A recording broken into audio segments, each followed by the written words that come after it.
Sinceramente, depois dessa divulgação dessas informações escandalosas, chocantes, que acabou de sair no Estadão, eu retiro todas as minhas críticas contra o jornalismo brasileiro.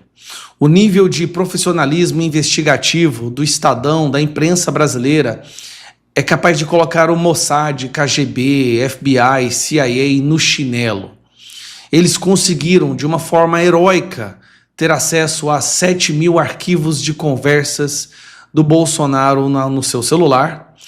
E agora eles fizeram um nível de investigação que você vai ficar de queixo caído. Se prepare, porque agora, rapaz, não tem jeito. A casa caiu. Não tem como negar. A casa caiu. Dá uma olhada nisso aqui. Mais de 7.000 arquivos foram extraídos do celular de Bolsonaro pela Polícia Federal. O conteúdo desse telefone nunca veio a público, até esse momento. Nossa Senhora! Deve ser um trem de doido. Meu Deus, quais serão os planos? Quais serão as estratégias que eles vão divulgar? Eu tô tremendo aqui, meu coração tá acelerado. Você tá preparado? Vamos lá, hein? Vamos ver. Ô, Técio, confirma se é verdadeira essa notícia aí, dá um retorno pra mim. Indício de desvio de recurso público? O que é isso? A galera tá me pressionando aí, com medo de prejudicar até o senhor mesmo, nas decisões lá. O Estadão teve acesso com exclusividade aos arquivos que incluem conversas de WhatsApp, mensagens de áudio, vídeos e documentos. Tá, até agora você teve acesso por quê? Pelo que eu vi, isso é uma conversa de cunho pessoal, não tem nenhum crime sendo cometido, e vocês estão divulgando por quê? Por que foi lhes dado acesso a conversas de cunho pessoal? Não sei, porque o que eu vi ali foi o Bolsonaro irritado porque provavelmente a imprensa, vocês tentaram colocar o nome dele em alguma coisa ruim aí de corrupção. Uma das conversas mostra que Bolsonaro orientou o deputado Hélio Lopes, do PL do Rio de Janeiro, a assinar o pedido de uma abertura de CPI de abuso de autoridade de ministros do Supremo Tribunal Federal. Ah não, é sério que vocês estão fazendo isso, gente? Vocês estão de brincadeira. A iniciativa mirava diretamente o ministro Alexandre de Moraes. Ah, então tem que ir preso. Tem que ir preso, não tem jeito. A prova cabal aí de que é um atentado à soberania. Lembrando, Alexandre de Moraes é a soberania do Brasil agora. Hélio Lopes enviou uma mensagem de áudio a Bolsonaro em 26 de abril de 2023, perguntando a opinião do ex-presidente sobre o assunto. Boa noite, presidente. A galera tá me pressionando aí, porque Eduardo, todo mundo Meu Deus. assinou essa CPI de abuso da autoridade do TSE e do STF. E eu não assinei até agora porque, não queria entrar nessa bola dividida, com medo de prejudicar até o senhor mesmo, nas decisões lá. O que o senhor acha aí, mais ou menos?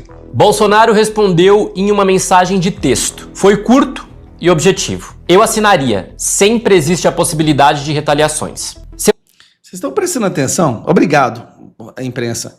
Ele acabou de mostrar que um deputado federal tem medo de assinar um documento constitucional que está dentro do regimento, porque senão o Bolsonaro poderia sofrer retaliações da justiça que eles tanto defendem. Então, peraí, então essa justiça não é imparcial.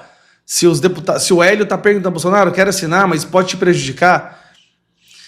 Cara, olha o que virou o jornalismo do Brasil hoje. Coitado desse cara. Esse cara estudou jornalismo para fazer isso, para passar esse papelão. O aliado entendeu o recado. Uma hora depois, ele respondeu: já assinei. Apesar da assinatura dos bolsonaristas, a CPI até hoje não saiu do papel. Já temos assinaturas o bastante para poder ser aberta essa CPI, tá? O conteúdo do celular também mostra que o ex-presidente tinha uma lista de transmissão Agora crime. Gabinete do ódio. Pronto. a disparar informações contra o governo Lula e tentar exaltar o seu período como presidente. Prendam esse homem imediatamente. Obrigado, é o Estadão mesmo, só pra ver. Obrigado, Estadão, pela matéria maravilhosa. Cara, eu fico impressionado que tem gente idiota que paga a assinatura de uma porcaria dessa. Eu fico pensando, o que leva? Tem que ser muito burro, cara. Olha o que eles fizeram. Eles pegaram conversas que não tem absolutamente nada a ver com nenhum dos inquéritos, nenhuma das acusações. E estão colocando conversas pessoais na imprensa. Pra que isso? Meu Deus, vocês não têm um mínimo de escrúpulo. e solta com ar de sobriedade, como se fosse uma coisa séria. Bolsonaro mandava coisas numa lista de transmissão. Bolsonaro estava irritado porque tentavam acusar ele de alguma coisa. Bolsonaro articula com o deputado federal para assinar um documento regimental. Pelo amor de Deus, gente, que aconteceu com vocês? É por isso que ninguém acredita mais nessa porcaria que virou a imprensa brasileira.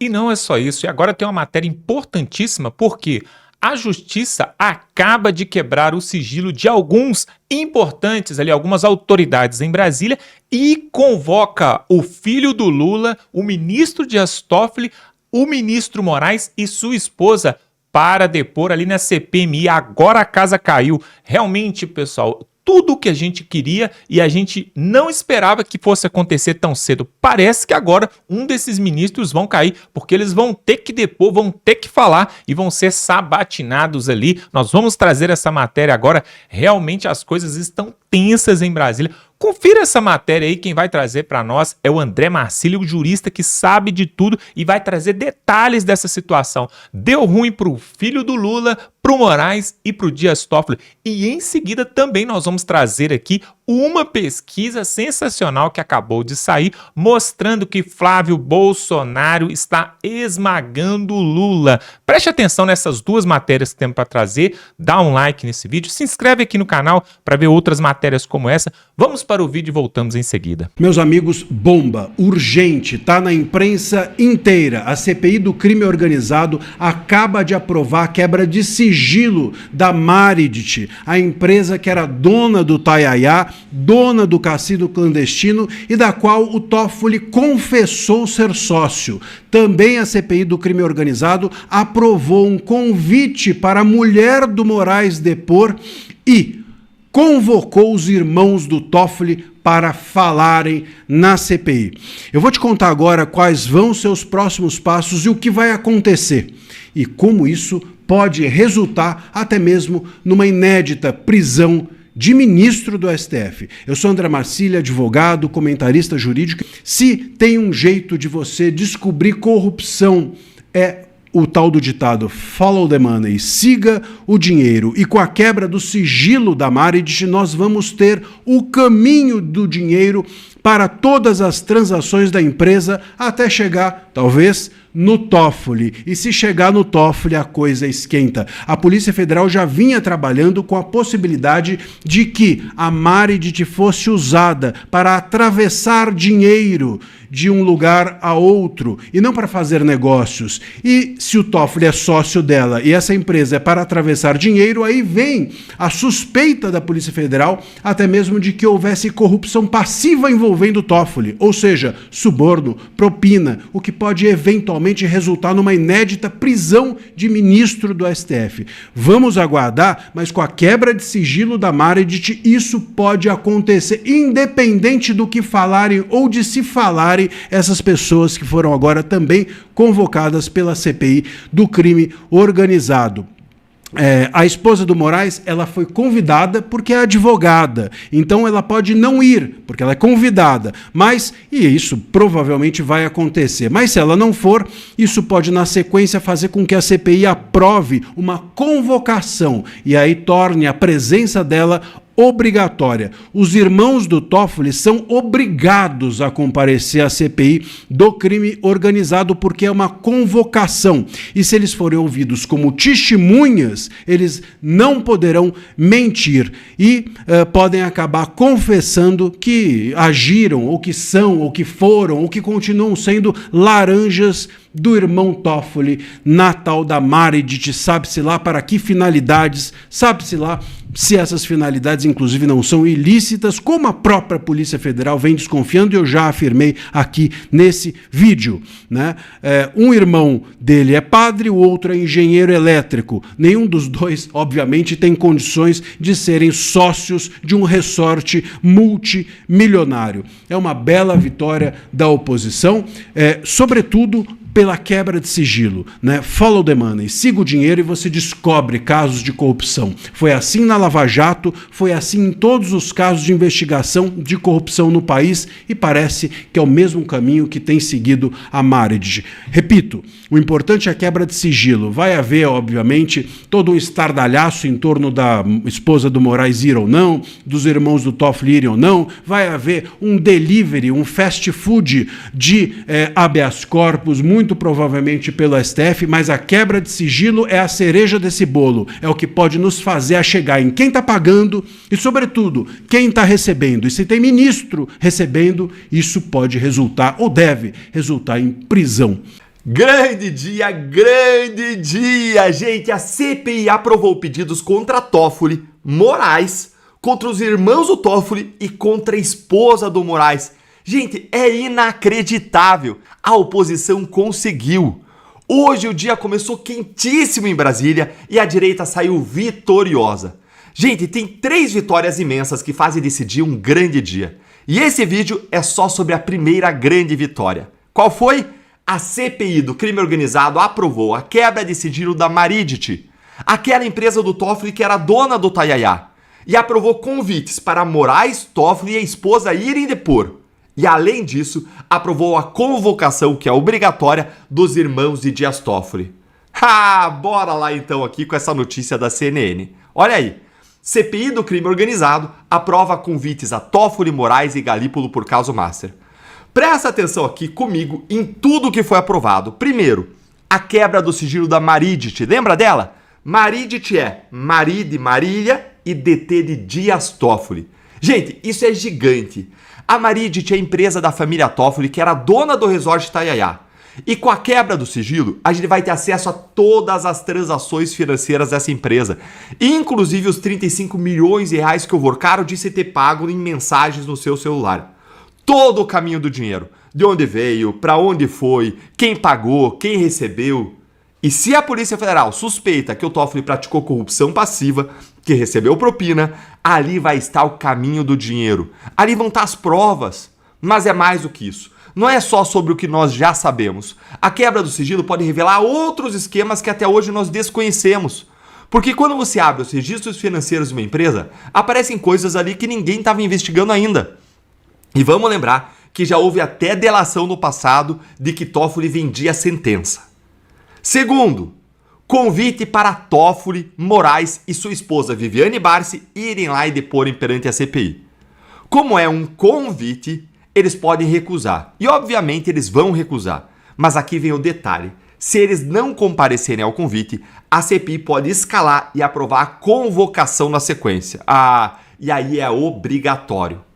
Terceiro, convocação dos irmãos do Toffoli. Gente, isso aqui é crucial, não só porque eles são obrigados a comparecer, mas por conta da condição deles. Um irmão do Toffoli é padre, o outro é engenheiro elétrico. Nenhum dos dois tem perfil para ser dono de resort multimilionário. A suspeita é de que eles sejam laranjas o Toffoli na Marriott. É claro que o Toffoli vai querer que os seus irmãos dourem a pílula, mas será que um padre vai mentir? Olha, se esses dois forem ouvidos como testemunhas na CPI, e tudo indica que isso vai acontecer, já que oficialmente eles não são investigados pela Polícia Federal por nenhum crime, então eles não podem mentir, porque mentir como testemunha é crime. Mas, para um padre piedoso, cristão autêntico, a questão vai muito além de praticar um crime. É uma questão de santidade, de fé, de compromisso com Deus. Então, ou eles vão ter que falar a verdade sobre como eles viraram, de repente, donos de um resort multimilionário, ou eles vão ter que mentir e correr o risco de um processo criminal e de saírem presos da CPI. E no caso do padre, ainda perder a credibilidade na sua vida ministerial. Sem falar dele violar a sua própria relação e a autenticidade da sua relação com Deus. A CPI, gente, ela tem uma estratégia perfeita. Pressiona os possíveis laranjas para ver se confessam, se mentem, se eles se auto-incriminam.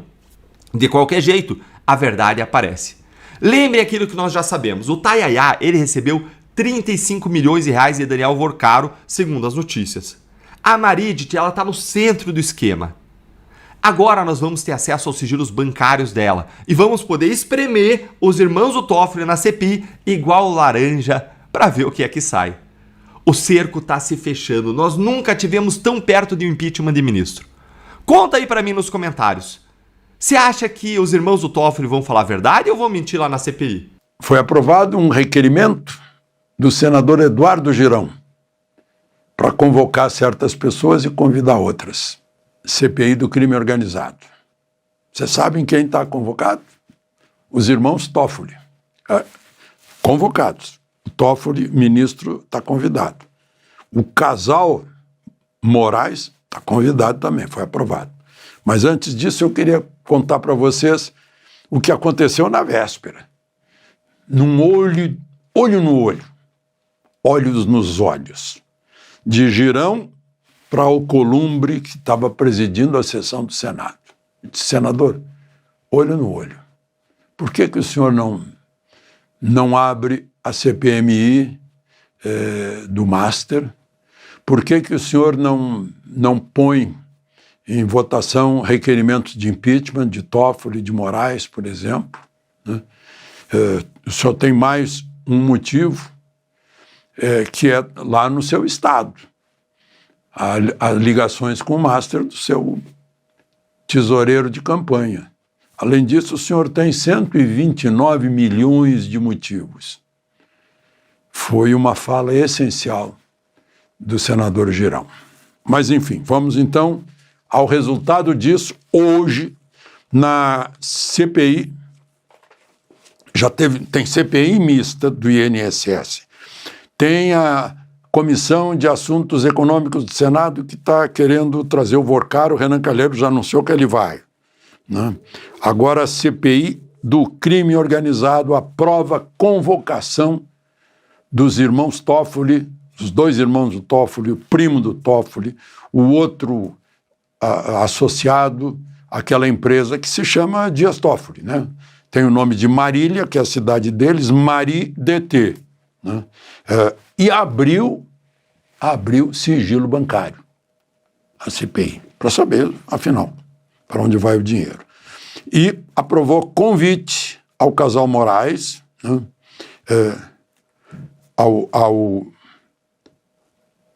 Ao comandante do Exército também, general Tomás Paiva, não entendi porquê, mas enfim, estão convidados também Guido Mantega, que ganhava 1 milhão no Master, Gabriel Galípolo, que estaria naquela reunião lá no Palácio do presidente da República com o Vorcaro, o Rui Costa, que também estava na reunião, e ele deve estar muito próximo do surgimento naquela cesta básica lá do governo dele na Bahia, que fez surgir também o Lima, né?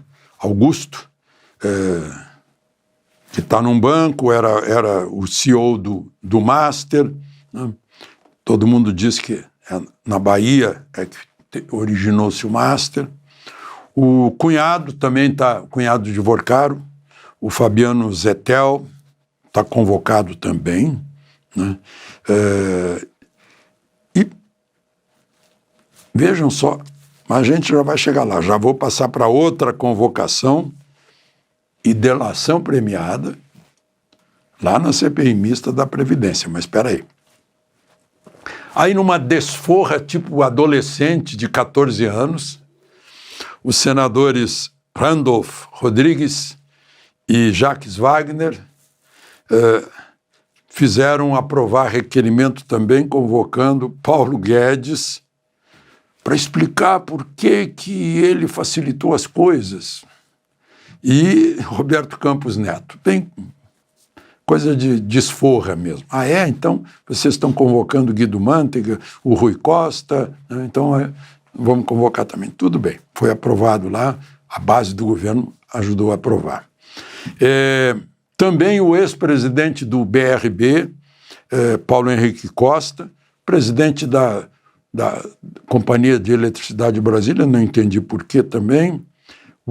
É bom lembrar que o BRB está com um buracão e já está num tititi aí sobre Caixa Econômica assumir o BRB.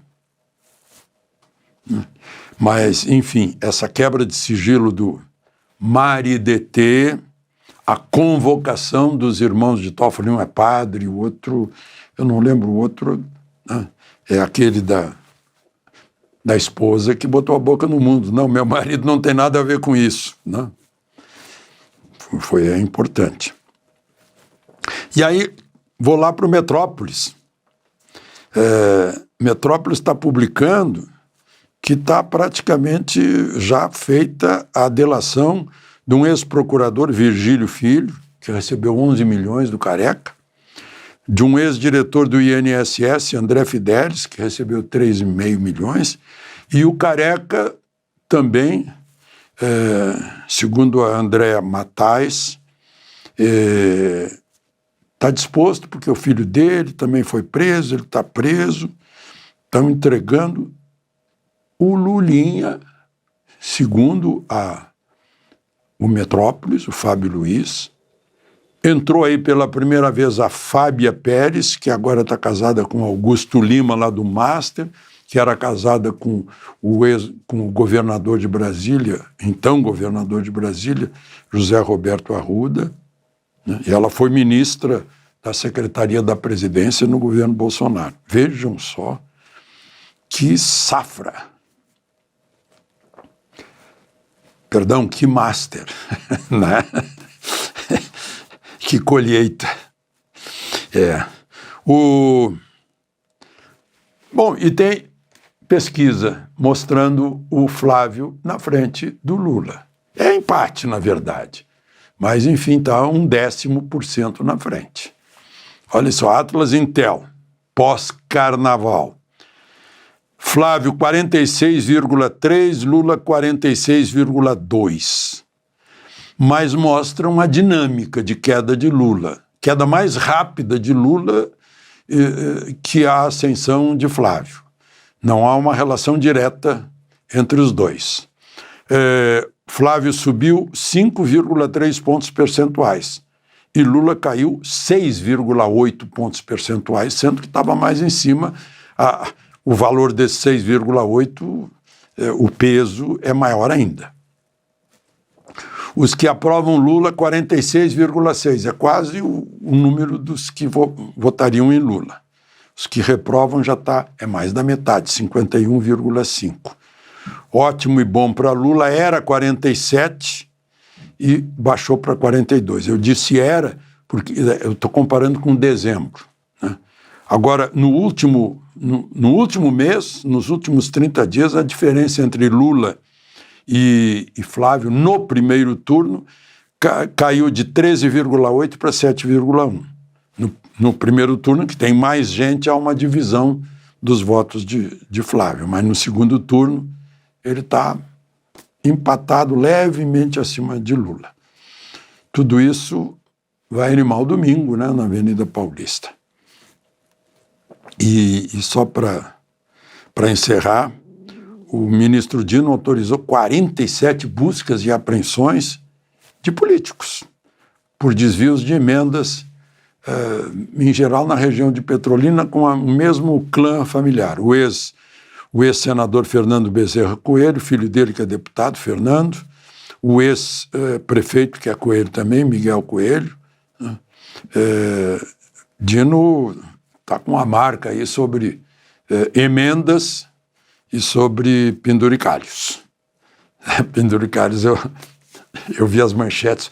Parece que os jornais são inocentes, ingênuos, não sei. Vão fazer um acordo no Congresso. Como acordo? É só ler a Constituição, meu Deus. Ou será que vão, nesse acordo, apoio a uma mudança na Constituição? Aí sim. Mas, gente, existe uma Constituição no Brasil, sim. Ou a gente recupera essa Constituição ou a gente se destrói como nação. Porque sem Constituição a gente sabe o que dá, né? É a lei da selva, que foi aprovada hoje de manhã em caráter terminativo no Senado, agora vai para a Câmara, um projeto do astronauta, o senador Marcos Pontes, para fazer para aqueles que foram diplomados em medicina fazer um exame, que vai ser elaborado pelo Conselho Federal de Medicina, né, para saber se podem ter o registro, o CRM, Conselho Regional de Medicina. Muito bom. Isso existe para advogado. E ninguém morre por causa de um advogado, de um mau advogado. Agora, um mau médico pode matar. Então, essa é uma notícia que nos dá uma certa tranquilidade, porque a última notícia que a gente tem é o levantamento feito nas escolas de medicina, que uma terça parte das escolas de medicina são medíocres ou ruins e não formam médicos direito. Não. Aliás, o exame que o Conselho de Medicina de São Paulo fez, gente que não consegue diagnosticar um infarto ou um apendicite ou uma gravidez. Não. Minha mulher, que já está se aposentando na medicina, os amigos dela se perguntam, né? O pessoal da turma, e agora? Quem vai nos tratar? Não. Então é uma medida excelente. Não é o MEC que tem que avaliar. O MEC já cuida dos currículos das faculdades. Né? Não é a faculdade de Direito que avalia o advogado. Como disse, como lembrou, hoje de manhã, o senador Marcos Pontes. Então, pois é, realmente o Brasil não é para amadores, né? Quando a gente pensa que já viu de tudo, eles aprovam algumas coisas ali em Brasília que deixa a gente meio pensativo. Será que eles fazem essas leis para poder ajudar o povo ou para ajudar aqueles que querem a vagabundagem, a criminalidade nesse país? E eu gostei muito dessa convocação aí que teve para o Dias Toffoli, para a esposa do Moraes, para o próprio Moraes e também para o Lulinha, o filho do Lula convocado, e vai ter que ir lá para poder prestar depoimento. É claro que eles vão arrumar algum jeito, né, de mandar o advogado, de mandar um representante, alguém para poder limpar a barra. Mas a verdade é o seguinte, pessoal, o Brasil está num momento histórico, um momento de exceção. Nós nunca vimos isso acontecer. 2 ministros sendo investigados e o filho do presidente a ponto de ser preso. Na verdade, né, nós já tivemos nesse país 3 presidentes presos, né? Nós já tivemos senador preso, já tivemos deputado preso. Então, será que agora chegou a vez de um ministro da Suprema Corte do Brasil ser preso? Isso nunca aconteceu. Os membros do judiciário sempre foram intocáveis, mas parece que a justiça, pessoal, está chegando e a mentira tem pernas curtas, né? E olha só, sobre essa pesquisa aí que saiu mostrando que o Flávio Bolsonaro, pelo menos tecnicamente, né, ali 2 pontos, 1 ponto, mas já aparecem algumas pesquisas na frente do Lula. Há um tempo atrás nós colocamos a pesquisa aqui e mostrava que havia uma pequena diferença entre os dois e que talvez num possível segundo turno o Flávio iria estar na frente. Só que agora, já num primeiro turno, ele pode sim estar na frente. E tudo isso por quê, pessoal? Por causa desses escândalos que a gente tem denunciado aqui todos os dias. Inclusive, você pode se tornar membro desse canal. Aqui embaixo tem um botão escrito Seja Membro e você vai estar nos ajudando a continuar aqui, mostrando esse tipo de conteúdo gratuito para você. Se torne membro aqui, pessoal. Com uma pequena ajuda mensal, você nos ajuda a continuar levando essa matéria. E ainda tem alguns conteúdos aqui que são exclusivos só para membros. E isso que nós estamos mostrando aqui revela toda a podridão em Brasília e é por isso que o Lula está caindo nas pesquisas e também, pessoal, por causa desse vexame que aconteceu aí no carnaval, né? Onde até quem não gosta de carnaval ficou sabendo que uma escola de samba foi paga com dinheiro público para poder fazer campanha antecipada para o Lula e depois ela acabou sendo rebaixada ainda para a 2ª divisão ali das escolas de samba. E tudo isso comprova só o seguinte, pessoal. A era PT está acabando. Você já imaginou? Vamos fazer um exercício mental, né? Estamos hoje, imagine que você está hoje no dia 1º de janeiro. Olha só, dia 1º de janeiro de 2027. E o que aconteceu? Aconteceu que o Flávio Bolsonaro está ali para subir a rampa do Planalto ali. O Lula perdeu as eleições, nunca mais poderá se candidatar nem a síndico de prédio. O PT acabou, assim como aconteceu com o PSDB. PSDB, os tucanos sumiram, né? Ninguém nunca mais ouviu falar. E aí, no dia 1º de janeiro, também, para complementar com a cereja do bolo, o Flávio Bolsonaro assinando ali a anistia dos presos políticos e o indulto para Jair Bolsonaro. Aí, pessoal, é só alegria e o Brasil começa a voltar, né, às normalidades. Só vai voltar 100% quando a gente conseguir, né, trocar ali pelo menos a metade dos ministros do Supremo, colocando ali pessoas que são realmente técnicas e não militantes, né, de algum partido. E isso só vai acontecer se nós tivermos um novo presidente ano que vem, que vai poder indicar mais 2 ministros, depois no outro mandato mais 2, e aí vai aumentando ali, junto com o Cássio Nunes e com o André Mendonça, vai aumentando a turma daqueles que pensam de forma igualitária, de forma totalmente imparcial e não tende para um lado ou para o outro. Aliás, a gente gosta de lembrar aqui do voto do Fux, né? Ministro Fux, quando estava tendo o julgamento do Jair Bolsonaro, ele citou um estudo internacional de uma grande empresa que mostrou que em mais de 192 países fizeram uma pesquisa para saber qual judiciário é mais imparcial, é mais parcial, tende mais para um lado. Qual o país que tem o judiciário que ajuda mais um lado em detrimento do outro? E aí chegaram à conclusão nesse ranking, pessoal, mais de 190 países. Sabe quem ficou em primeiro lugar? Palavras do Fux durante o julgamento de Jair Bolsonaro. O Brasil, em primeiro lugar como justiça mais parcial, mais escolhe um lado, mais tende para um lado, é mais torcedor de um lado que do outro. A justiça não pode ser assim. E para nossa surpresa ou não, quem fica em segundo nesse ranking tenebroso, né, do judiciário mundial? Venezuela. Olha só que coisa, hein? Os dois países, eles são bem parecidos, né? Na verdade, né, alguns apelidam o Brasil como Brazuela, né, a Venezuela do Sul. Tem a Venezuela do Norte e tem a Brazuela. E aí, pessoal, sabe o que aconteceu lá na Venezuela? Para quem não sabe, antes do Donald Trump entrar lá e capturar o Nicolás Maduro, antes disso, nesses anos para trás, uma das coisas que o Nicolás Maduro fez para ajudar ele a perpetuar no poder foi colocar na Suprema Corte ministros que fossem do seu lado, do seu time. Só que aí chegou uma hora que ele já não tinha mais como indicar de acordo com a Constituição lá do país, não tinha como indicar. Sabe o que ele fez? Ele fez lá uma PL, um decreto, alguma coisa junto ao Congresso, lá junto ao judiciário deles, para aumentar drasticamente o número de juízes da Suprema Corte dele. Imagine que hoje nós temos 11 juízes aqui no Supremo, no STF. E aí o Lula dá um decreto lá e aumenta para 20. Não, agora vão ser 20. Por quê? Porque eu quero. E aí o Congresso aprova e agora passa para ser 20. Só que aí agora ele pode indicar mais 9. E quem que ele vai indicar? A companheirada, né? No caso do Lula. Isso aconteceu de verdade lá na Venezuela. Eles aumentaram o tamanho da Suprema Corte para colocar companheiros amigos do sistema bolivariano da Venezuela. E aí, pessoal, não tinha quem parasse, né? Porque agora você tem o judiciário todo na sua mão. A mídia deles é também comprada, porque lá só pode falar bem do governo, não podia falar mal do governo, e aí acabou. Aí virou uma ditadura, 20, 30, 50 anos na frente do país. Graças a Deus que isso acabou, né? Ou pelo menos está acabando, né? Porque ainda tem aquela mulher lá que era vice dele, que ainda está mexendo os pauzinhos.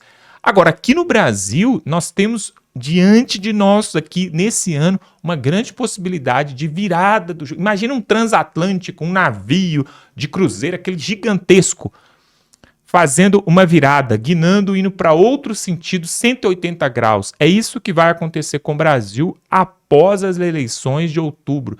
Tanto no executivo, com o Lula, mas também com a saída do Lula, mas também no Senado Federal, porque depois de 8 anos, pessoal, depois de 8 anos, agora nós teremos a renovação de 2/3 do Senado.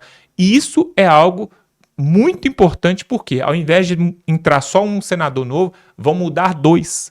Ou seja, um dos que pode perder o cargo e deve perder é o Rodrigo Pacheco, de Minas Gerais. Olha só que coisa, pessoal, como esse mundo dá voltas, porque em Minas Gerais tem lá a corrida para o Senado e o Rodrigo Pacheco está lutando ali, brigando para poder pegar sua vaguinha. Porém, nós temos bons nomes em Minas que podem derrubar o Rodrigo Pacheco, ele pode ficar para trás. Assim como aconteceu lá atrás, em 2018, que a Dilma, lembram da Dilma? A presidenta, quando ela foi impeachmentada, depois ficou um tempo, aí em 2018 ela tentou se eleger para senadora por Minas Gerais. E aí, para a surpresa de muitos, ela não conseguiu e ficou fora da política.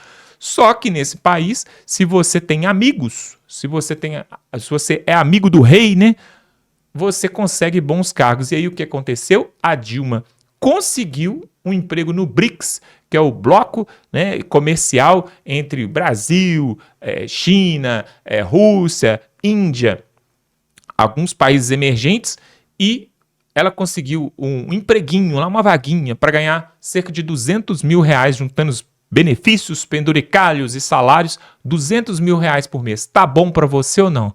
É um pouco menos do que o Guido Mantega recebeu para poder atuar ali como, né, assessor ali no Banco Master, né? Lá atrás, quando teve aquele rolo que começou na Bahia, o Banco Master, né? O rolo começou na Bahia. E aí o Jacques Wagner, junto com Rui Costa, que era governador da Bahia, conseguiram ali uma trama e um empreguinho ali, uma mamatazinha de R$1 milhão de salário para o Guido Mantega. Guido Mantega, aquele que foi também ministro da Dilma, ministro da deseconomia, né? Porque não é economia. Aliás, para fechar esse vídeo, por falar em economia, hein? O senhor Haddad acaba de aprovar mais um imposto. Parabéns! Agora os eletrônicos, agora com 20% de desconto, não, de imposto. Pois é, tá aí. Para quem fez o L. Mas você que não fez o L, você pode se inscrever aqui nesse canal, dar um like nesse vídeo, compartilhar esse vídeo, pessoal. Compartilha com o máximo de pessoas. É muito importante você compartilhar para a gente mostrar para todo mundo essa pouca vergonha que tem acontecido, tá bom? Clica aqui embaixo, tem uma setinha assim pro lado. Se você clicar nela, você vai entrar no WhatsApp, no Facebook e vai mandar para todo mundo esse vídeo. Dá essa força aí. Tamo junto e até a próxima.